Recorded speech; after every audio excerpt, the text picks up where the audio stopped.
You're listening to Mic Drop Moments, a podcast brought to you each week with me, your host, Sandra Garlick.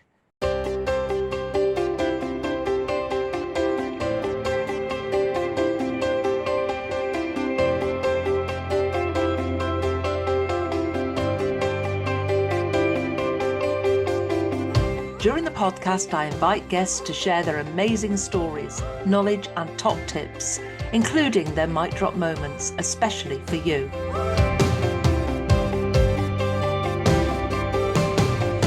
I also share my learning and inspiration about life, business growth and visibility. I'm delighted to bring the Mic Drop Moments podcast to you each week to inspire and motivate you to achieve. Enjoy the podcast and don't forget to leave a review.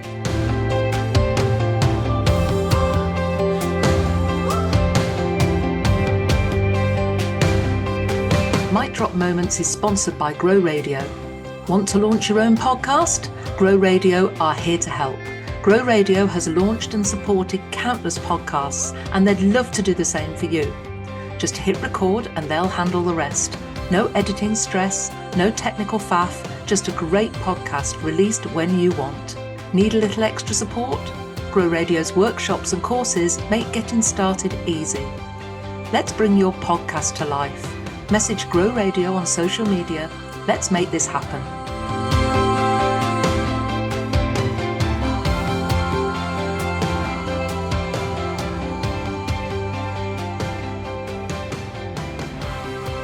Welcome to Mic Drop Moments, and this week we've got a very special episode for you. Today, at the time of recording, I'm sat amongst a room full of women. They're all here. We're at one of Danny Day's retreats, and she's not called Danny Day, she's called Danny Devrin, but I call them Danny Days because we have amazing modalities, we have amazing people in the room, and also we are fed and watered.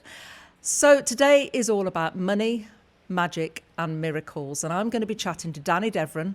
I'm also going to be chatting to Soph Newman, and then we're going to be going out for questions from the audience on their experiences so far today. We've already had some amazing talks. I've learned so much about human design. We've had crystals, we've made little jars, magical jars, and so much more. Danny, first to you, why this topic, why today? So I absolutely love a theme, and I just need any excuse to bring women together. And I thought, how can I get them to come back? So I thought, well, let me make this retreat different to any other. And when I started exploring spirituality, very quickly I learned about the art of manifestation. And to me, that is just the alignment of all things, your mind, body and soul. And essentially that's what miracles are. And when things start to happen that you can't explain, you just trust that they come in abundance because you're open to receiving, it just becomes really, really magical and beautiful. So I thought, do you know what, let's talk about money, because money is such an interesting topic for so many of us, especially us women in business.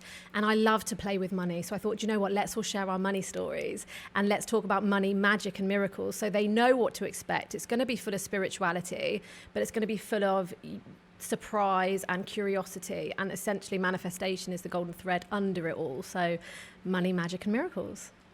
Fantastic. And we've also got Soph here, recent award winner. And Soph told us earlier on that, not that she manifested the award, but she did really. So tell us a little bit about that and why you wanted to be a part of today.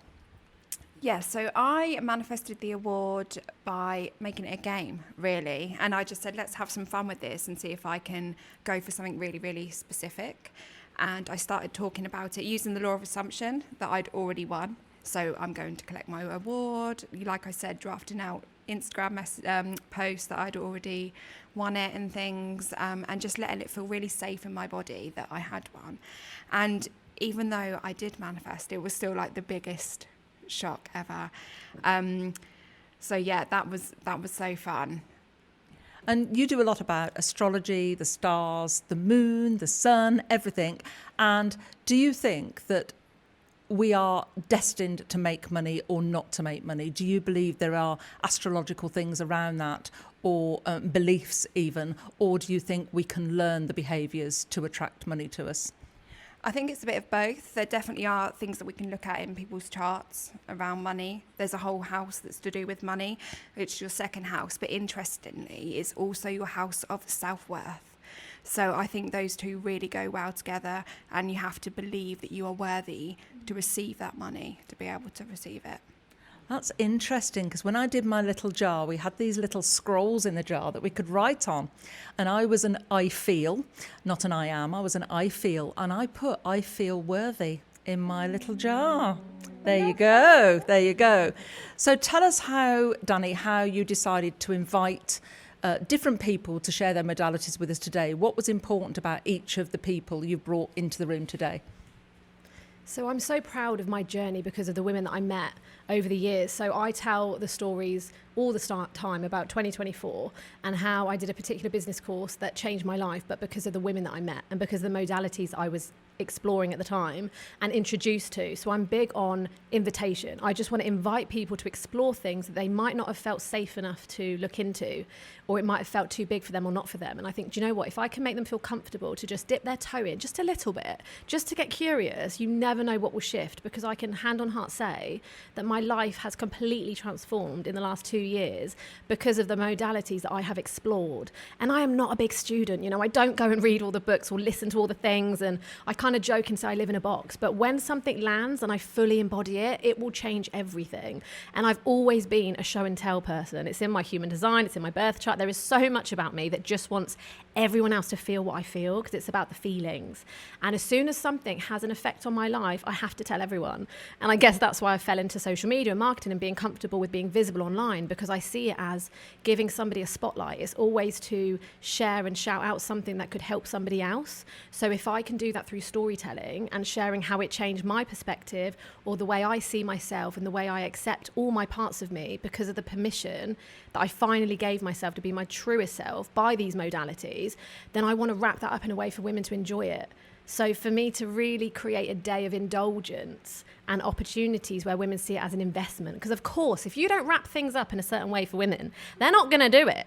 And for me, I just want to have a party, but they need to know this is an investment for their business. Like, really, this is it. You have to, and I do that so unintentionally. Like, I don't think I have ever sat and planned anything. I'm like, oh, right, this is what we're doing now.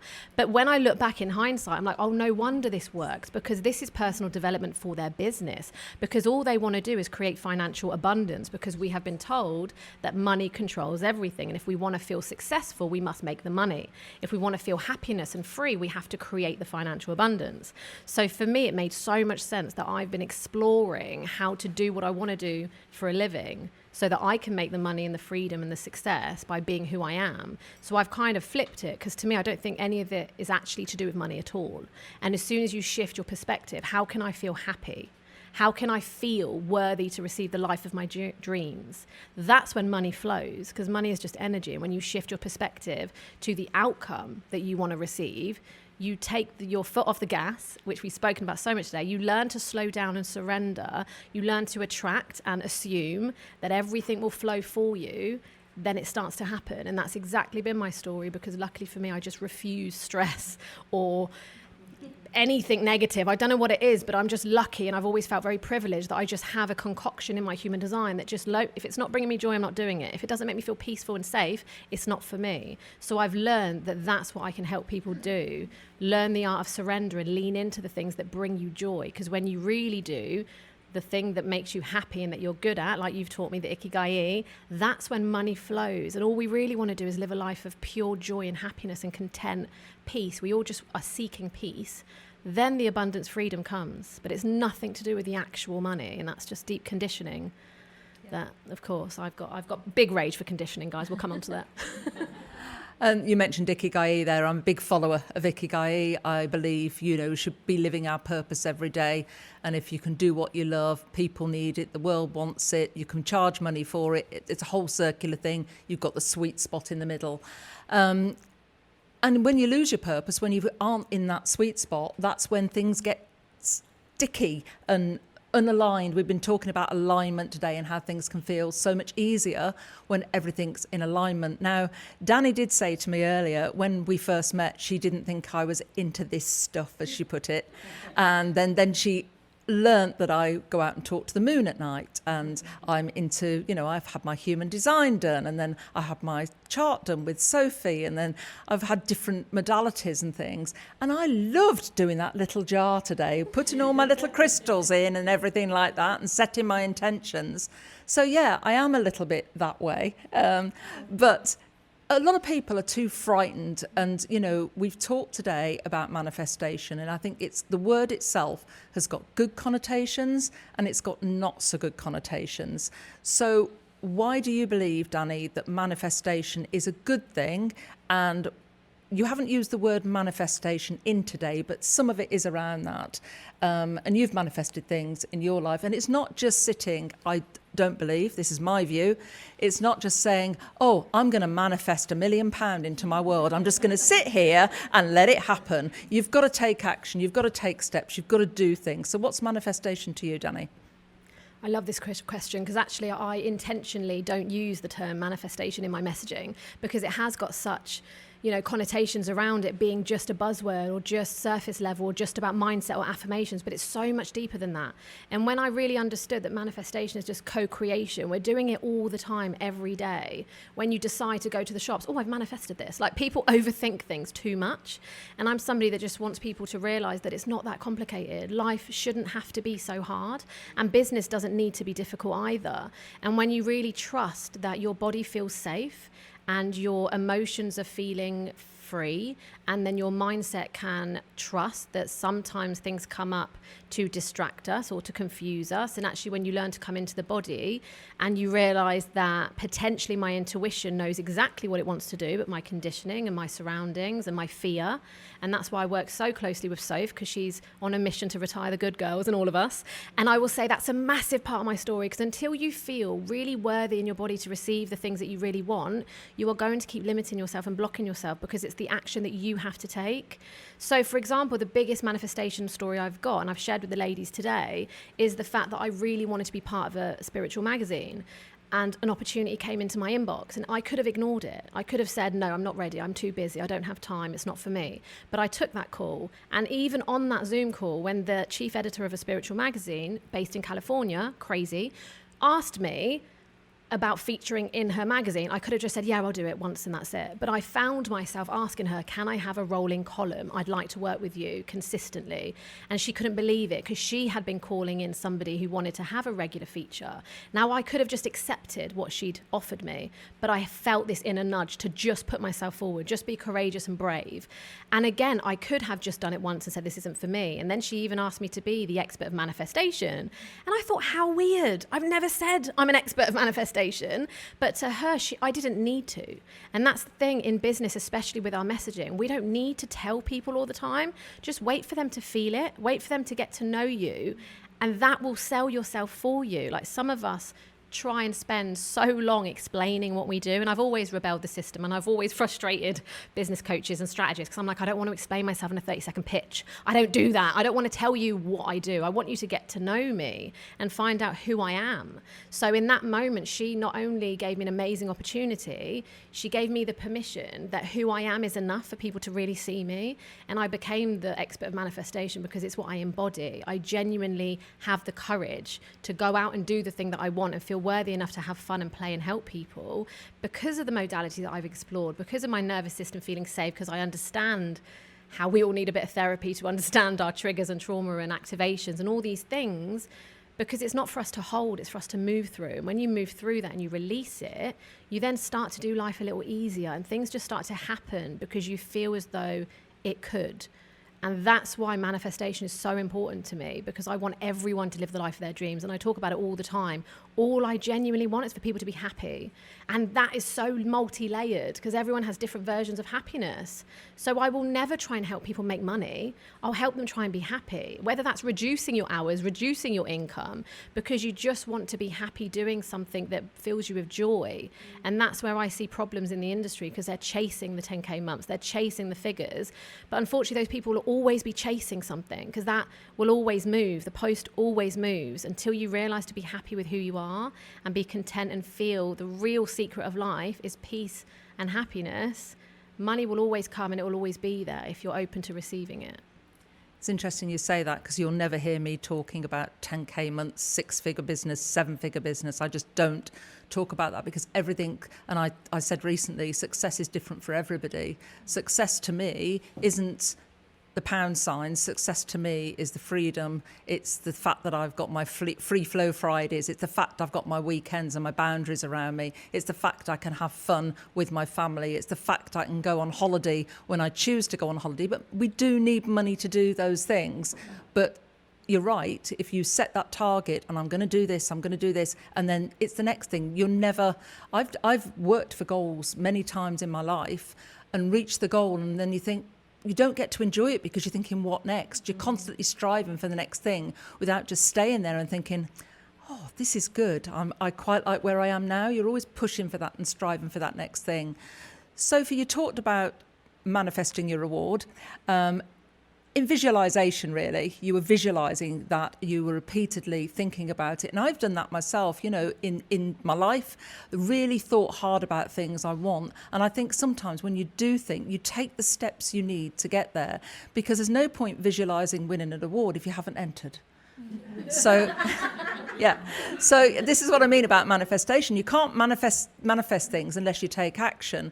But from your experience, I mean, you've got a lot that you're on a mission right now.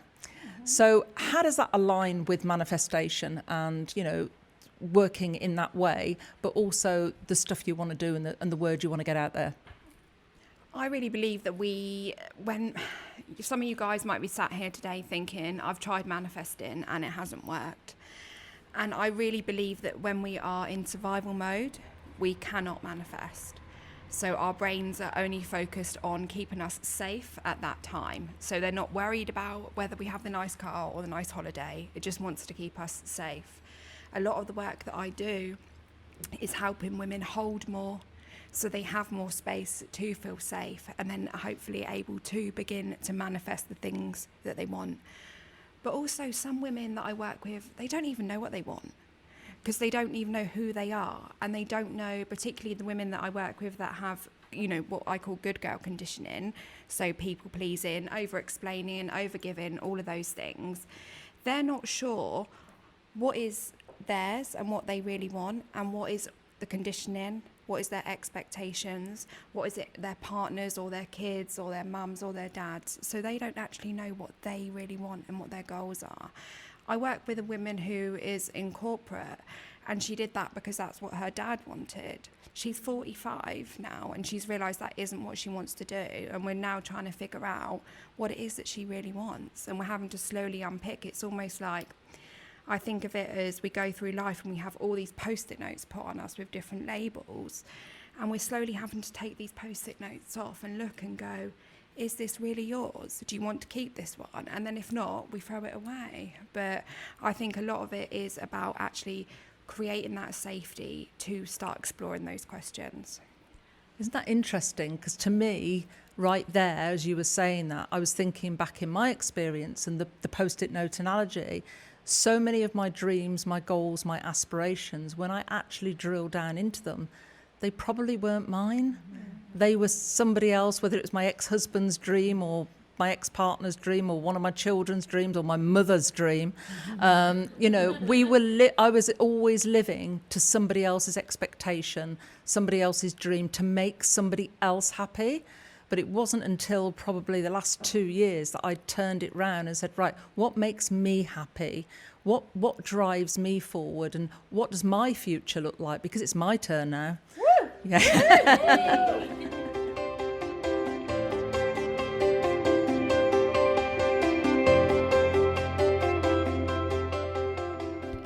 I'm briefly interrupting this podcast to tell you that the Woman Who Solopreneur Awards 2026 are open for entry. A solopreneur is a woman who works and makes the business decisions alone, as a sole director or sole trader. You can employ people or work with freelancers, but those all-important business decisions are all yours. Entries are open until midnight on Monday the 13th of July, but please don't leave it till the last minute. Just visit womanwho.co.uk/awards for all the key dates and how to enter. This is your opportunity to share your story, your achievements, and your goals and aspirations for the future. Plus, entering awards is a fantastic way to boost your visibility. Now back to the podcast.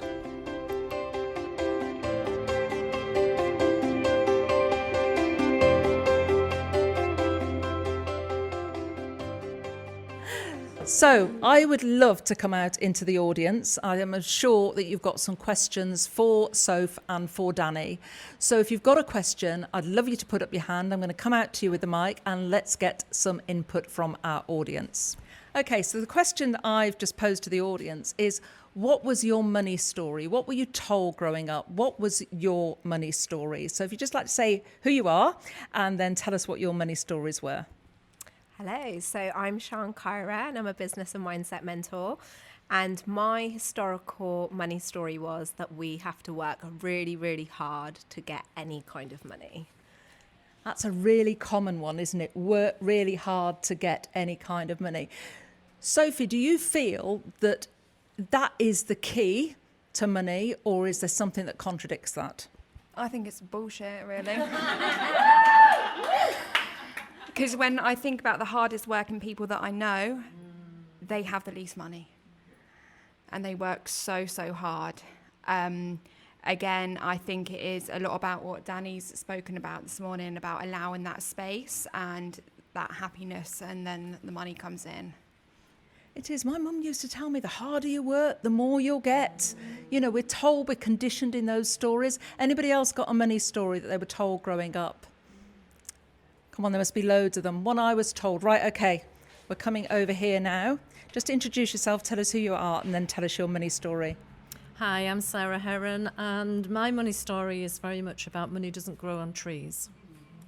Really common one. Money doesn't grow on trees. How many times when I was growing up, I'd say, Mum, can I have that? Money doesn't grow on trees. You know, all those things. Money doesn't grow on trees, Danny. What's your counter to that one? Do you know, I think it just comes down to priorities, right? And I think on one hand, I respect and I understand what our parents were trying to teach us. I can't buy everything that you want. But if they just would have said, I'm choosing to spend my money on something else, we would have been brought up with different money stories. But knowing that there wasn't enough means you stay in scarcity, you stay in the survival that Soph talks about. So then, of course, you condition an entire generation of people that feel as though they have to go and work for somebody else to get paid a salary so that you have a consistent income, because otherwise there's no money for you. And I think what I love is being in the generation that we're in and coming out of 2020 is we realise that was fucking bullshit. Because we are now of the generation that are creating our own income.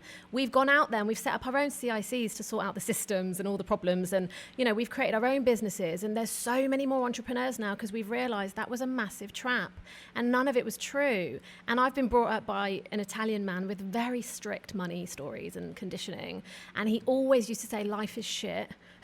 There's not enough money, everything's expensive. And I also had a mum who would say, it's only money, as long as you're okay. I've got loads of money. And she'll always say, I've got loads of money, plenty of money, don't tell your dad, but we're fine. And then my dad's out there working all the jobs. But to be fair, my mum is also somebody with some deep money stuff that has sat with me for years, because she will say things like, look after your pennies and the pounds will watch themselves, and spend within your means. And I hated it, because how do you know what my means are? Like, how much do I spend? So I was brought up really romanticizing money, because I just wanted freedom. I just wanted to have fun. And I know I was very privileged because I had parents that would always have my back. And that came with, you know, difficulties in itself, because they would always bail me out and support me. I did have to have a job when I was 13. So they wanted me to earn my own income and, you know, learn the value of working.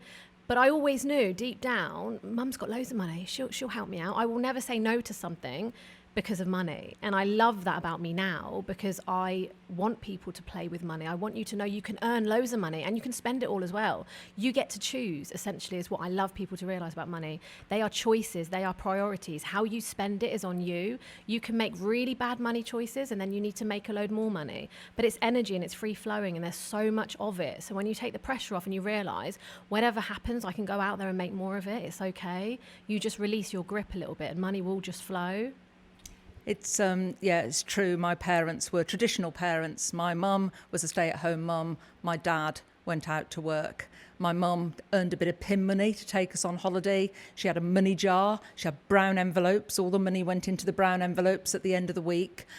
But also she taught me you can have it now and you pay for it later. And that was her philosophy. She could have anything she wanted, but my dad would earn the money to pay for it later. And it was something that stayed there for ages. So it was very hard for me to think about, well, no, you don't have to wait to pay for it later. You can pay for it now. But Danny was just talking about energy and the flow of money, and I think it's important to pick up on that. So what's your views on, because I believe money is like water, it's free flowing. It flows out, but it flows back in again. Your views? Yeah, I very much agree with that. But really interestingly, my partner is completely different. So we will be like 1 week away from payday and I'll be like, should we get a takeaway? And he'll be like, no, we haven't got enough money. And I'm like, well, we're literally getting more. And then the next month we're getting more. And then the next. So that's kind of how I think about it. But I think that kind of relates to my money story, because as kids we had everything that we wanted, but because it was put on credit cards. I mean, everything, the holidays, the cars, but then with that the bailiffs were always at the door, and then I used to have to go and say, I'm really sorry, my mum's sick. So I think that kind of idea that it's just money and we can just spend it quite frivolously is probably from somewhere in my childhood. Yeah, I think we've all got those childhood stories. What I'm going to do now is come out to the audience just for general questions. So if you've got any questions for Danny and Soph, please somebody put their hand up and we'll come out to you. Sian, you've got a question? Yes. Danny, so a question for you. I know earlier you said that you've experienced a lot of like healing modalities over the last couple of years, and you've been really experimenting in terms of your spirituality. So what would you say have been really impactful and that have really helped you in your journey? I could answer this on your behalf. So Soph has just said she could answer that on Danny's behalf. Go on then, Soph. What would you say? Akashic records. Yeah, understanding her soul gifts, and that her soul gift is actually love, and really leaning into that, and not and using that to, I guess, you always felt like you were misunderstood, didn't you? And that people kind of thought, there's no way she can be this kind, there's no way she can be this nice. But I think when you got your soul gift, that was your permission to, yes, this is who I am. And I think you just lent into it from then. Was I right? Is that accurate? She's so cute. Do you know, she's very humble, because I was also going to say that Soph's massively helped me with her astrology, because yes, for me, the beginning and my introduction to this world was my Akashic Records reading, because yes, it did give me massive permission to lean into who I was. But with that came a lot of clearing. So I had to really shed some limiting beliefs so that I could fully lean into my soul gifts of loving healing, which basically gave me the permission to release any guilt I was holding at why I'd always ignored red flags, because I have always been somebody, glass half full, and I would always see the potential in someone. So I would never, ever meet somebody and think they could do anything wrong or anything bad. And I remember my dad, my whole life, would say, don't trust anyone. And I'm like, what you want about? I want to trust everyone. I want to love everyone. I want to be friends with everyone. And then I had to learn to be discerning. And the year that I started to do all this work, I really asked the universe to teach me discernment, and oh my God, did it teach me. Let's just say I've had to shed a load of people, because I had to really trust that, you know, life is full of chapters, and some people come to teach you stuff and then they leave. And that's the blessing of life, you know, with endings come beginnings. But when I started navigating this, I was a bit of a magnet, so I would attract amazing modalities. Like human design is huge for me, and that is why Akashic Records and human design are the two things I tell everyone and anyone about, and it's massively part of my Awakening Mastermind. I want everyone to learn their human design and really go deep into their birth chart, because those three things together, they all go really beautifully, and there's so many different parts of it. And I'm somebody that really recommends that you just listen. You don't have to overthink it or study it or write it all down. Just soak it in, see what lands, and then see how it shifts your perspective. Because for me, the work that I've done, and again, I find it funny because me and Soph have been friends for like 20 years, and I joke and I say I manifested her into my therapist, because she wasn't always, you know, a psychotherapist or an astrologer. This happened in the last practically year. And I think, God, I really did attract what I needed, and I'm really good at asking for help. So for me, knowing my birth chart and knowing my human design, I am so one for friendship and community and relationships. I need to feel safe before I can explore stuff. So I needed to have a best friend next to me holding my hand before I could do anything that I'm doing in business. I would not have done it. I just wouldn't have. And then when Soph trained to be an astrologer, and all of a sudden she was telling me all this stuff about my birth chart, and I was like, oh my God, it is who I am. And then within the astrology birth chart, you even come across times in your life when big things happen. And it just gave me so much comfort that everything that I thought and felt intuitively kind of felt like I was given the validation that I've always been somebody who trusts that everything happens for a reason and nothing's a coincidence and life's full of lessons. But until I started exploring spirituality, did I really trust that? Because I always doubted myself. I'm somebody that needs receipts. I need someone else to say, yes, you're right, before I trust it. And when I started exploring my birth chart and my human design and my soul gifts together, that was just like the most perfect personal development concoction of permission. So I just, when you pull a bow and arrow back, like the archer, I'm a Saggy anyway, but when you pull that bow and arrow back and you let go, she's off, she's gone. Everything has transformed in my life in the last 2 years. Luckily, my husband's still here. But like personally, financially, in my career, and friendships, but Soph's always been that consistent, and what we've built together is a true example of why friendship is so important. Which leads me on beautifully to something I'm going to leave you to ask me. What? I'm going to ask you something, am I? Oh, yes, in a minute. Yeah. So, I think so. So, Danny, you've been so passionate about friendship and bringing people together to be your friend. I always talk about this. First time I met Danny, she literally bounded in like an excited puppy, and it was almost as if, can I be your friend? Yes, you can. And, but you've brought people together into what you call the village. So, yes. So tell us a little bit about why you created the village and what the village stands for. Honestly, my inner child is having all the happy dances, because this is the moment that I think everything was leading up to. Every time in my life when I've been questioned, why does she need so many friends? Why does she always want friends? Why is she so obsessed with people? I genuinely feel like it was my soul's mission to remind people the power and the true value of friendship. Because without your community, without your village, we struggle. Like, life can be really hard. And when you have to navigate all the things that we do, and especially for women, even though the village is for men too, by the way, but for women, we hold so many people and we do so much for other people that we need to be held. And when we have those trusted, safe spaces to really lean into who you are, you can do anything. Like, you really can. Limitless potential when you feel like you're in a safe space. So for me, I do, I now talk about it and I own it. And I think it's a really nice, smug moment for me to prove to the coaches and the mentors that were like, what was she doing? She just wants to make friends. Where's the money? And I just thought, it'll come, okay? Because it's true. I just spent a whole year dicking about on social media. and Tony says it now. And I say, I'm just dicking about because I'm having fun and I'm making friends. I'm collecting people. And I spent a lot of time going to coffee shops. And don't get me wrong, they were clients. Like, I was being paid to make friends, but I loved it. And now, I've built an incredible community and business and brand out of friendship first, which is just my approach to do business. And it really does change everything. So the village was my way of creating something for everyone else, because that was just the way I did business. That was just my world. I was just collecting and making friends. But I thought, God, imagine if everyone else does this.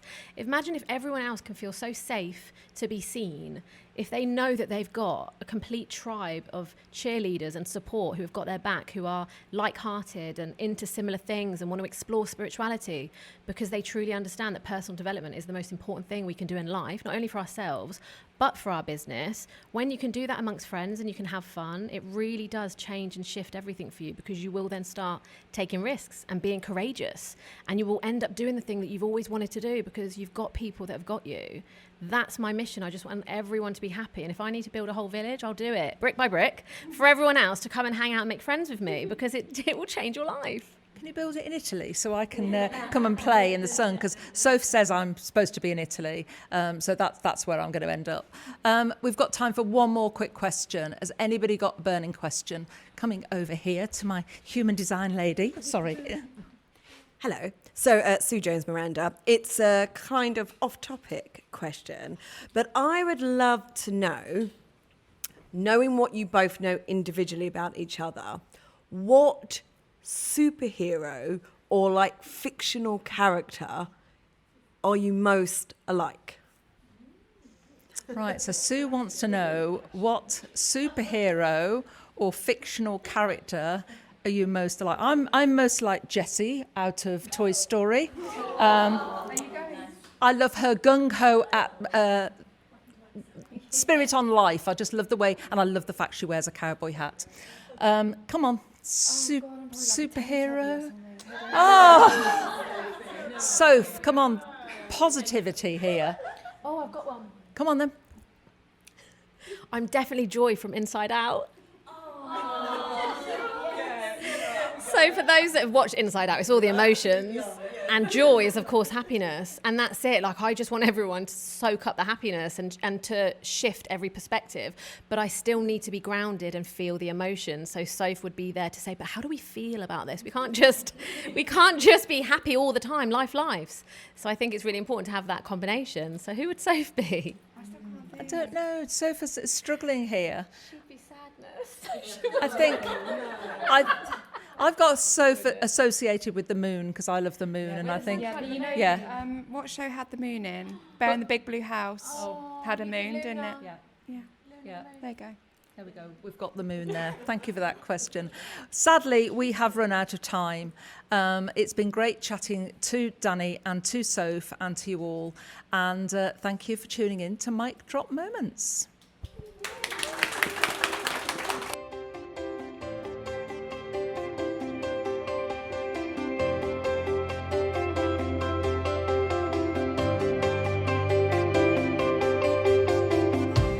Thank you for listening to the Mic Drop Moments podcast. I hope you enjoyed it.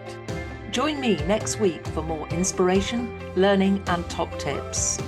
Want to work with me on your business growth and strategy, speaking, or simply growing your audience? Just get in touch.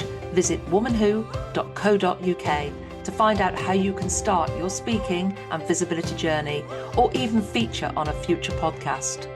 Don't forget to subscribe so you don't miss next week's podcast. And if there are any topics you would like to hear, just get in touch with me, your host, Sandra Garlick.